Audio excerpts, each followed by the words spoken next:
राम राम। आपने देखा होगा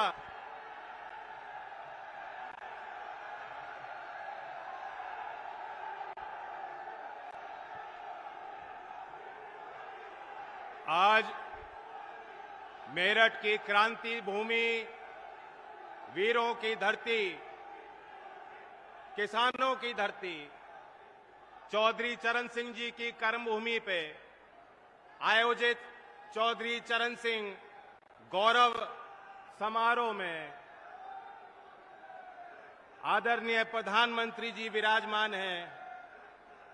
हमारे पड़ोसी राज्य के मुख्यमंत्री नायब सैनी जी, हमारे उत्तर प्रदेश में विकास को गति देने वाले मुख्यमंत्री आदरणीय योगी आदित्यनाथ जी, सभी वरिष्ठ भारतीय जनता पार्टी के और एनडीए के दल के नेतागण, मंत्रीगण, जनप्रतिनिधि, कार्यकर्ता और सामने बैठे इस जनसमूह को मेरी राम राम। आपने देखा होगा कल एक भव्य समारोह में राष्ट्रपति भवन में महामहिम राष्ट्रपति जी से मैंने भारत रत्न का वो चिन्ह स्वीकार किया और मैं सोच रहा था वह चिन्ह मेरे हाथों में गया, वो प्रतीक, वह सम्मान, लेकिन वह असली गाड़ी कमाई देश के किसानों की है, खमेरों की है, उस नौजवान की है जो अपना सब कुछ दांव पर लगाकर भारत की सेनाओं में सेवा करता है, उस सामाजिक कार्यकर्ता की है जो देश में सबसे गरीब और वंचित वर्ग के उत्थान के लिए मेहनत करता है, हर एक उस नौजवान की है जो एक सपना देखता है अपने समाज को, समाज के और परिवार के लिए बेहतर रास्ते खोलने के, उसके लिए संघर्ष करता है। आपको और हमें आज देश जिस पड़ाव पे है सोचना होगा, और खास तौर से मेरठ वासियों को कोई तो कारण होगा कि देश के प्रधानमंत्री जी ने भारत रत्न के उस कार्यक्रम के बाद पहला पड़ाव था, तो उस पहला पड़ाव उन्होंने मेरठ की धरती को चुना कि मेरठ के लोगों के पास में जाऊं और देश के लिए अपना संदेश दूं। मैं आपको जानकारी भी देना चाहता हूं, कल जब वो समारोह समाप्त हुआ तो अल्प समय व्यक्तिगत मेरी भेंट प्रधानमंत्री जी से हुई और उस कम समय में भी किसानों के प्रति उनकी चिंताएं उन्होंने जाहिर की। उन्होंने मुझे बताया कि किस तरीके से चौधरी चरण सिंह जी को वो मानते हैं, और मैं समझता हूं कि इसलिए भी हमें खुश होना चाहिए कि मेरठ चौधरी साहब की कर्मभूमि है। हम और आप इस बात को जानते हैं कि अगर प्रधानमंत्री नरेंद्र मोदी जी नहीं होते तो भारत रत्न का सम्मान धरती पुत्र चौधरी साहब को मिलने वाला नहीं था। ये निर्णय, ये साहसी फैसला, ऐतिहासिक निर्णय आपके सम्मान को आगे बढ़ाने के लिए प्रधानमंत्री जी ने इसलिए भी लिया, वो भी जानते हैं चौधरी साहब का कितना बड़ा योगदान राष्ट्र निर्माण में रहा।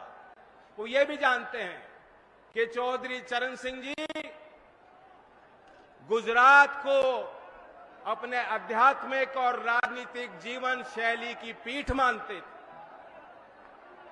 जो भी समाज सुधार का काम चौधरी चरण सिंह जी चाहते थे करना, वह उन्होंने दयानंद सरस्वती जी से सीखा और उससे उनसे प्रेरणा ली।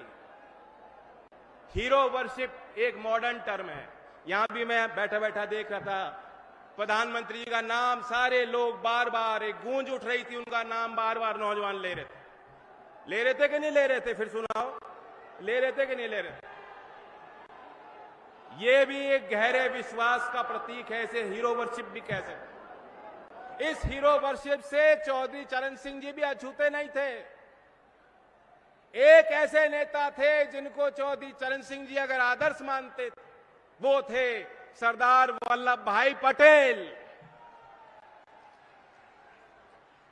और इसलिए इस नाते को प्रधानमंत्री जी अच्छी तरह भली भांति समझते हैं और उनकी मंशा है, उन्होंने अपनी इच्छा शक्ति को जाहिर किया कि चौधरी चरण सिंह जी की वास्तव में जो विचारधारा, जो वास्तव में उनकी विरासत जिसको आप सब लोग संभाल रहे हो, उसे और आगे बढ़ाना है।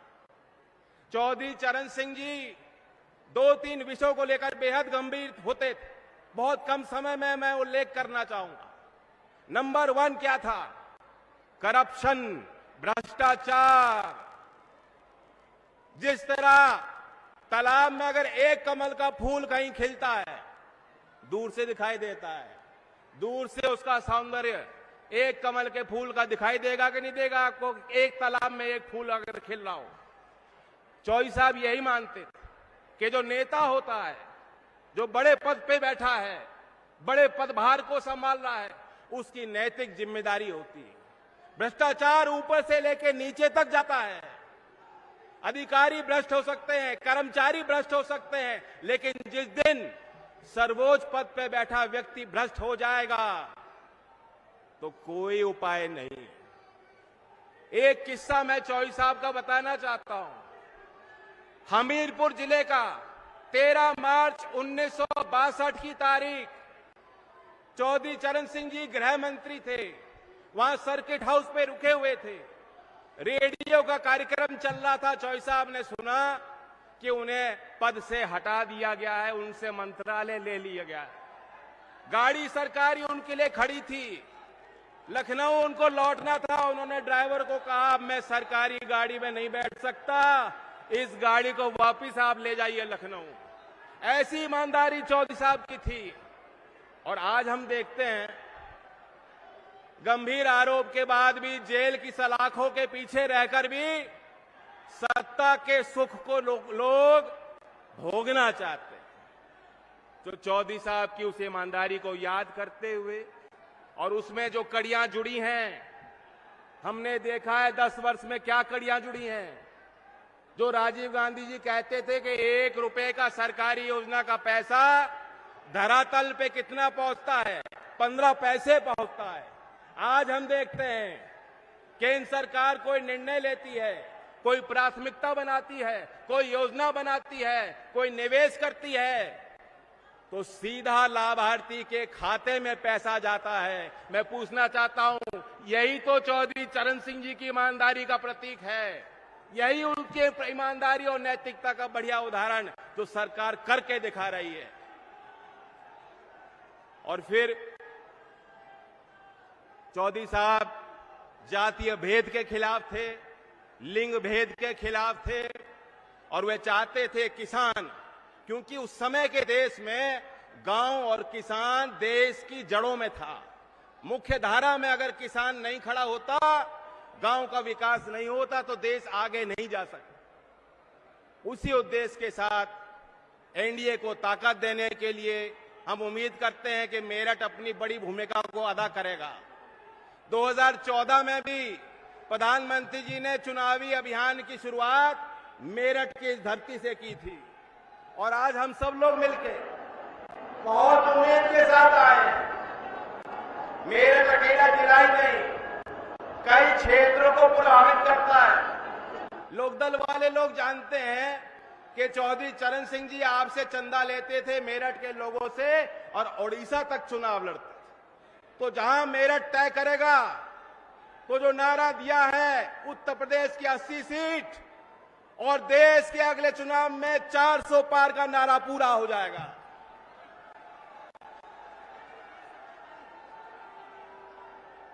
मैं अपनी बात को समाप्त करते हुए कहना चाहता हूं कि वो नेता जो भविष्य को समझते हैं कि भविष्य में क्या होगा और समाज और देश को उसके लिए तैयार करते हैं चुनौतियों के लिए, उनकी बातें हमेशा इतिहास में पन्नों पे दर्ज हो जाती हैं। आने वाले समय में जब अवलोकन होगा इस दौर का, जो तीसरा बड़ा मैंडेट देश की जनता मोदी जी को और एनडीए को देने वाली है, तो कहा जाएगा, क्या जानो तुम अपने दौर से कितना लड़ा हूं मैं, समय की भीति पर काल का एक पत्थर सा जड़ा हूं मैं। धन्यवाद। जय हिंद, जय भारत,